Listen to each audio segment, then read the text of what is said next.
జై శ్రీమన్నారాయణ.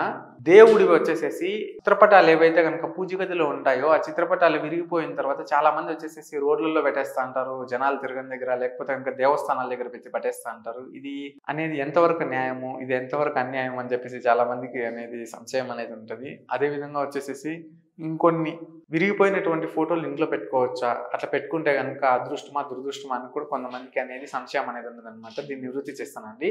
సాధారణంగా వచ్చేసేసి ఏదైనా కానీలేండి, ఒక రూపం, ఇప్పుడు శరీరం ఉంది, శరీరంలో ప్రాణం ఉన్నప్పుడే ఆ శరీరానికి విలువ అనేది ఉంటుంది అనమాట. ప్రాణం కోల్పోతే జీవాత్మ నుంచి పరమాత్మ వేరైపోయిన తర్వాత ఆ శరీరాన్ని అనేది ఆ ఉపయోగం అనేది అనమాట లేదనమాట. అంటే ఆ శరీరంలో శక్తి అనేది ఉండదు. అదేవిధంగా ఇంటి లోపల వచ్చేసి అద్దం అనేది పగలకూడదు శాస్త్ర ప్రకారంగా. మనం ఎందుకంటే ఫోటో ఉత్తది అతికిచ్చినా పర్వాలేదు దేవుడిది, ఫోటో ఫ్రేమ్ కట్టించేసేసి ఆ ఫోటో ఫ్రేమ్లో ఉండేటటువంటి దేవుడిది కనుక ఆ ఫోటో అనేది అద్దం పగిలిపోతే కనుక ఆ విధంగా ముక్కలు ముక్కలుగా అనేది దేవుడిని ఎప్పుడు ఎవరిని చూడకూడదు.